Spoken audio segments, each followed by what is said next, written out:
YouTube, what's going on? It's been about 4 years almost since I last uploaded on this channel. Um, I've still gamed in these past 3.5 to 4 years. I just haven't recorded my stuff locally. I've been streaming a lot actually.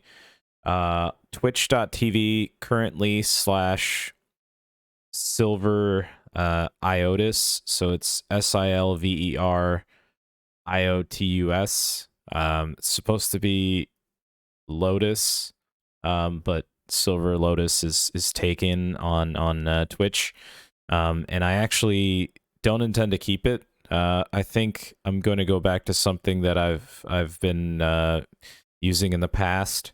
I can't get the original Nexon, unfortunately. It's impossible on Twitch to get your. I guess it's impossible on most places. But on League of Legends, I was able to get the original Nexon, so that's pretty cool. But anyway, so I've been live streaming rather than local recording and then uploading to YouTube. And I think I'm going to keep it that way. But on this channel, what I want to start doing actually is uploading narration. You tell I'm having a hard time keeping my eyes on the camera because it's not something you generally do when you're live streaming. Um, yeah, so I want to do narration on this channel. Uh, it's something that I was already doing with the League of Legends champion bios. By the way, I still want to do that, especially with there being like 100 and almost 160 champions or something like that now. I was already doing that, but I kind of want to do like stories and novels actually eventually, but short stories I think for now.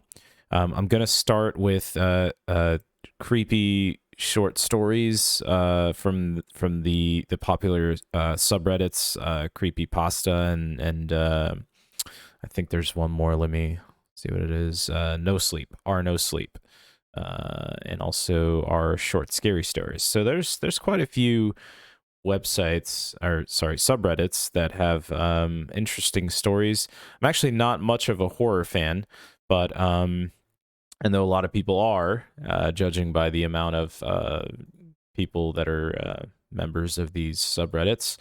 Um, and I thought it being October would be a pretty good time to do that.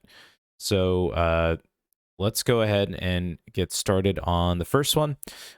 Also, as you can tell, this is not exactly an ideal overlay for short, scary stories or stories in general. This is my Twitch overlay. Really simple character background with my webcam overlay off to the side. But ignore that for now. I'm actually going to replace this while I'm reading, and you won't actually see me. You'll just hear my voice. So let's go ahead and get started. Splash. Lake Huron was calm that night. The wind had faded to a light breeze, the water's surface was almost still, and the silence that accompanied the slight rocking of the boat was incredibly relaxing. Trent and the guys were taking a risk, spending the night out on the water.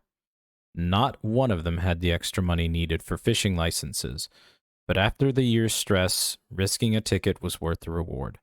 By the end of the week, they'd have coolers full of more silver salmon than they knew what to do with, an ungodly blood alcohol content level, and, hopefully, the weight of the world off their shoulders.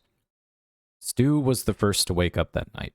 He considered using the bathroom below deck, but decided on a whim that it'd be a shame to deny himself the view of the lake while relieving himself over the edge of the boat.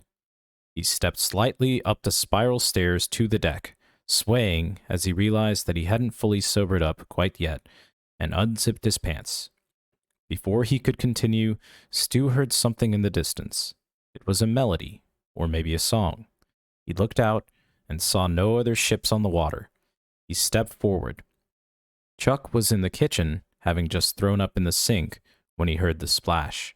Wiping vomit from his mouth with the back of his hand, Chuck walked towards the spiral stairs, worried that one of the fishing poles or coolers had somehow fallen off the boat. Jim was in the bathroom, swaying in place, when he heard the second splash. He shook himself dry, washed his hands, and looked back to the bunks where Stu and Chuck hadn't yet returned. Wondering where they'd gone off to, he pulled himself up the spiral stairs, holding onto the railing for dear life. As he did so, Trent began to stir.